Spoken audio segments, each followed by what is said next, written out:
तो पार्टी के जो कार्यकर्ता थे वो आपस में भिड़ गए थे। तो क्या मामला दर्ज हुआ आजाद नगर पुलिस स्टेशन के यानी, और अभी हिरासत में लेने के लिए क्या क्या आपकी तैयारी चल रही है?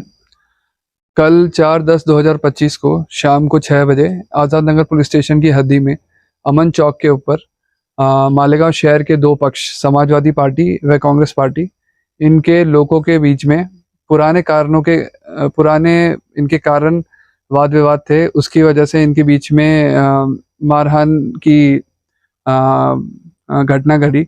इसके अंदर दोनों पक्ष के 5 से अधिक लोग थे एवं दोनों पक्ष के लोग जख्मी हुए। समाजवादी पार्टी के जो जख्मी लोग हैं वो फरहान हॉस्पिटल में एडमिट है और कांग्रेस पार्टी के रब्बानी हॉस्पिटल में। जख्मी लोगों के जवाब के बेसिस पर आज़ाद नगर पुलिस स्टेशन में क्राइम नंबर 154 व 155 दाखिल है, जिसमें राइट के सेक्शन भी पुलिस ने ऐड करे हैं। और इसके अलावा इस गुने की तपास आज़ाद नगर पुलिस स्टेशन के पीआई योगेश घोरपड़े कर रहे हैं। वह जो भी आरोपी है उनको अटक करने के लिए हमने विशेष पथक तैयार करी है। यही अभी पुलिस की तरफ से आपके लिए इंफॉर्मेशन है, और किसी भी तरीके की अफवाह पे विश्वास कृपया करके नहीं दे। इसके अलावा कोई भी लॉ एंड ऑर्डर का कोई भी इशू क्रिएट करेगा तो उसके खिलाफ पुलिस कठोर से कठोर कार्रवाई करेगी। जय।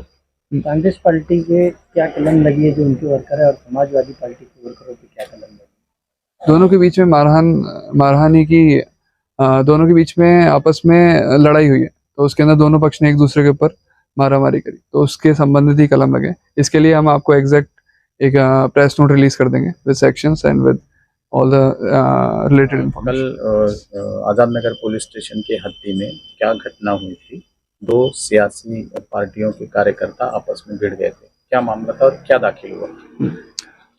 काल दिनांक 4/10/2025 रोजी आझाद नगर पोलीस स्टेशन हद्दीतील अमन चौक येथे मालेगाव शहरातील समाजवादी पक्ष व काँग्रेस पक्ष यांच्या कार्यकर्त्यांमध्ये मागील कारणावरून वाद होऊन एकमेकांमध्ये मारहाणीची घटना घडली, जिसमें दोनों पक्षांचे 5 से अधिक लोग आए आणि दोनों पक्षांचे लोग जखमी झाले। समाजवादी पक्षांचे दोन्ही जखमी लोग फरहान हॉस्पिटल येथे ॲडमिट असून काँग्रेस पक्षांचे दोनों जखमी रब्बानी हॉस्पिटल येथे उपचारासाठी ॲडमिट आहे। संबंधित जखमी लोकांचा जबाब घेऊन आझाद नगर पोलीस स्टेशनमध्ये क्राइम नंबर 154 व 155 अन्वये परस्पर विरोधी गुन्हे दाखल करण्यात आले असून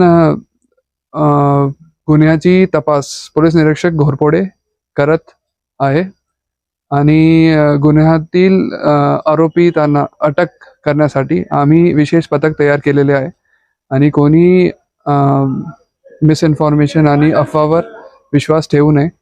आणि ये गुन्ह्यामध्ये आम्ही राईट के सेक्शन्स पण ॲड केलेले आहे। कोणी कायदा अपने हाथ में घेण्याचा प्रयत्न करू नये। कायदा हातात घेण्याचे प्रयत्न करने वाले इंसान पर पुलिस प्रशासन कठोरात कठोर कार्रवाई करेल।